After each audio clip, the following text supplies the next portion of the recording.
Hello friend, मैं विनोद कुमार स्वागत करता हूं आपका एक बार फिर से अपने यूट्यूब चैनल पर। हम पढ़ रहे 12th class biology first chapter reproduction, जिसमें हमने रिप्रोडक्शन इंट्रोडक्शंस और डेफिनेशन, साथ ही साथ बेनिफिट्स और उसके कैरेक्टरिस्टिक्स फीचर पढ़ लिए हैं पिछले वीडियोस के अंदर। आज हम पढ़ने वाले हैं mode of reproduction. Mode of reproduction.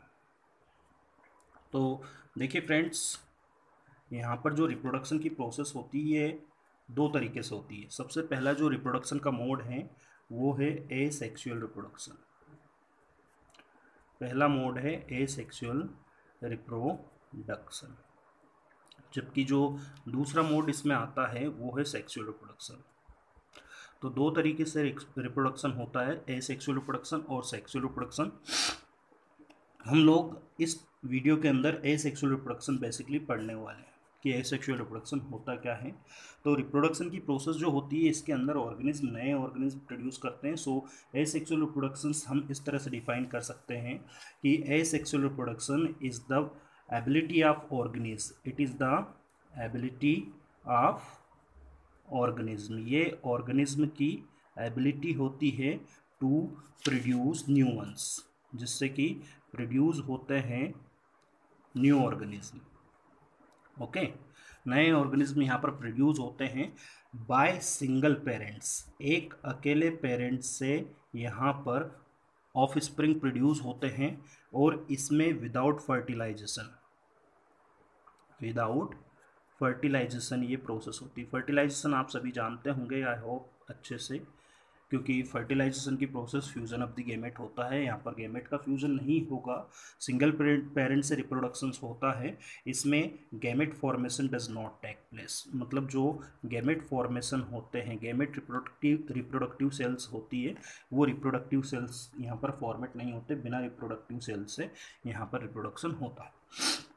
अब अगली चीज़ अगर इस टॉपिक में हम देखें, तो ये जो रिप्रोडक्शन की प्रोसेस होती हैं, इस रिप्रोडक्शन के प्रोसेस के अंदर जो सोमेटिक सेल्स होती हैं, सोमेटिक सेल्स, इन सोमेटिक सेल्स के अंदर सेल डिवीज़न होता है, और वो माइटोसिस, माइटोसिस या माइटोटिक भी इसको बोला जा सकता है। तो माइटोसिस सेल डिवीज़न यहाँ पर होता है। अब माइटोसिस सेल डिवीज़न किन सेल्स के अंदर होता है? सोमेटिक सेल्स के अंदर माइटोटिक सेल डिवीजन होता है। यहाँ पर जो ऑफ स्प्रिंग प्रोड्यूस होते हैं, ऑफ स्प्रिंग मतलब इंडिविजुअल्स या ऑर्गेनिज्म, ऑफ स्प्रिंग जो प्रोड्यूस होते हैं ये identical to their parents, identical to their parents, ये पेरेंट्स के जैसे एग्जैक्ट कार्बन कॉपी उनकी होती है। कहने का मतलब हम एसेक्सुअल रिप्रोडक्शन की डेफिनेशन इस तरह से दे सकते हैं: asexual reproduction is the ability of organism to produce new organism which are similar to their parents. This process is take place by single parents without fertilization. Okay, तो यहाँ पर जो एसेक्सुअल रिप्रोडक्शन होता है ये बेसिकली प्रोटोजोआ के अंदर, किन किन ऑर्गेनिज्म के अंदर होता है? प्रोटोजोआंस के अंदर, जोआ के अंदर। इसके बाद में पोरीफर्स के अंदर ये होता है, पोरीफर्स के अंदर एसेक्सुअल रिप्रोडक्शन होता है।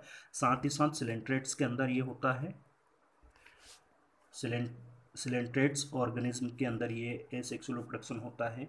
एल्गी के अंदर एसेक्सुअल रिप्रोडक्शन पाया जाता है। इसके बाद में ब्रायोफाइट्स, ब्रायोफाइट्स के अंदर ये होता है। इसी के साथ साथ ये फंजाई के अंदर होता है। ये सब ऑर्गेनिज्म जो होते हैं एसेक्सुअल रिप्रोडक्शन परफॉर्म करते हैं। अब जो एसेक्सुअल रिप्रोडक्शन है, इसके क्या क्या कैरेक्टर यहाँ पर हम पता कर चुके हैं, वो चीज़ समझना जरूरी है। ओके, सो एसेक्सुअल रिप्रोडक्शन के कैरेक्टर हम पढ़ेंगे। So asexual reproduction take place with the single parents. किस चीज़ से होता है? सिंगल पेरेंट्स से। और जो रिप्रोडक्शन सिंगल पेरेंट से होता है उसे मोनोपेरेंटल बोला जाता है। क्या बोलेंगे?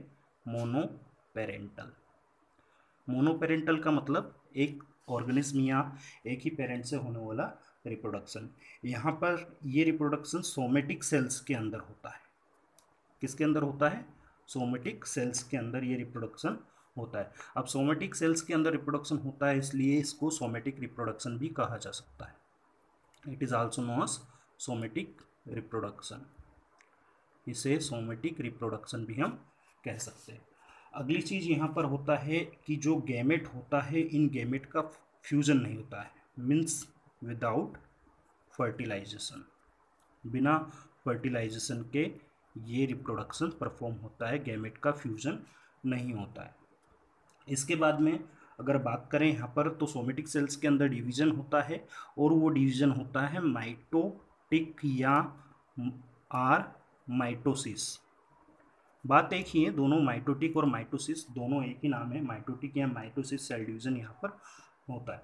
इसके बाद में जो ऑफ स्प्रिंग प्रोड्यूस होता है, जो ऑफ स्प्रिंग प्रोड्यूस होता है, ये ऑफ स्प्रिंग जो रहता है ये आइडेंटिकल होता है, आइडेंटिकल टू पेरेंट्स, मतलब ये पेरेंट्स से मिलता जुलता होता है।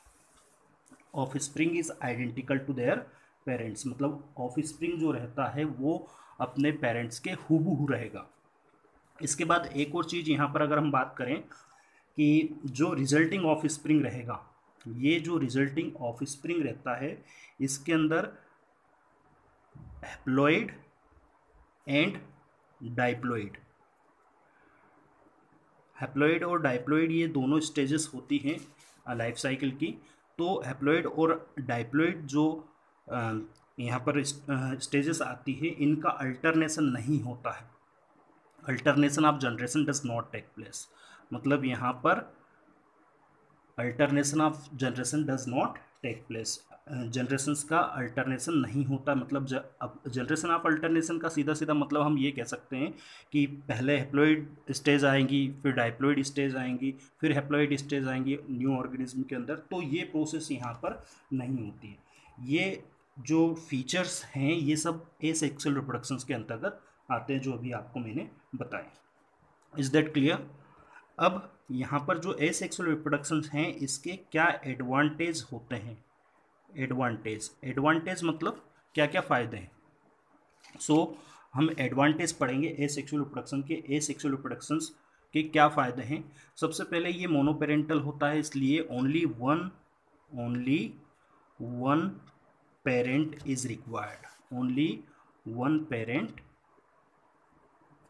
इज रिक्वायर्ड, सिर्फ एक ही पेरेंट की ज़रूरत यहाँ पर होती है। मतलब सबसे पहला एडवांटेज क्या हो जाएगा भैया, मोनोपेरेंटल है मतलब दो पेरेंट्स की ज़रूरत इसमें नहीं होगी, वन पेरेंट इज रिक्वायर्ड। दूसरी चीज़ यहाँ पर देखेंगे तो ये एक सिंपल डिवीज़न प्रोसेस होती है, सिंपल डिवीज़न यहाँ पर होता है जो कि माइटोसिस या माइटोटिक डिवीज़न होगा। दूसरा इसका एडवांटेज हो गया। अब ये जो एसेक्सुअल रिप्रोडक्शंस होता है, इस एसेक्सुअल रिप्रोडक्शन के दौरान large number of spring is produce, बड़ी संख्या में ऑर्गेनिज्म प्रोड्यूस हो सकते हैं, large number of spring is produce, बहुत अधिक मात्रा में यहाँ पर ऑफ स्प्रिंग प्रोड्यूस हो सकते हैं। अगला अगर इसका एडवांटेज देखें क्या फ़ायदे हैं इस एसेक्सुअल रिप्रोडक्शन के, तो जो ऑर्गेनिज्म होता है वो आइडेंटिकली सिमिलर होता है अपने पेरेंट्स का, मतलब पेरेंट्स की एग्जैक्ट वो कार्बन कॉपी होती है। इसी के साथ साथ इसकी वजह से जो ऑफ स्प्रिंग रहते हैं इनका dispersal of spring two of spring, यहाँ पर डिस्पर्सल होता है ऑफ स्प्रिंग का फॉर प्लेसेस तक। फॉर प्लेसेस मतलब कहने का मतलब जो ऑफ स्प्रिंग प्रोड्यूस हुए हैं उन ऑफ स्प्रिंग को बहुत अधिक दूरी तक पहुंचाया जा सकता है, मतलब रिप्रोडक्शंस बड़े पैमाने पर हो सकता है। इसके कुछ डिसएडवांटेज भी यहाँ पर होते हैं। डिसएडवांटेज में सिर्फ दो चीज़ें आपको इम्पोर्टेंट है जो याद रखनी है। सबसे पहले जो ऑर्गेनिज्म होता है उसके अंदर एडॉप्टेशन नहीं आते हैं क्योंकि वेरिएशन नहीं होंगे। एडॉप्टेशन क्यों जरूरी होते हैं, अनफेवरेबल कंडीशन में अपने आप को बदलने के लिए एडॉप्टेशन जरूरी होता है, लेकिन इसमें एडॉप्टेशन नहीं हो सकते। इसके बाद में यहाँ पर जेनेटिक रिकॉम्बिनेशन नहीं होता क्योंकि गैमेट का फ्यूजन भी नहीं होगा। ये दो डिसएडवांटेज है। सबसे पहला डिसएडवांटेज क्या है कि एडॉप्टेशन ऑर्गेनिज्म के अंदर नहीं होगा क्योंकि सिंगल पेरेंट से ही ऑफ स्प्रिंग प्रोड्यूस हो रहा है, तो उसमें वेरिएशन नहीं होते, और वेरिएशन नहीं आएंगे तो adaptation according to environmental condition नहीं हो पाएगा।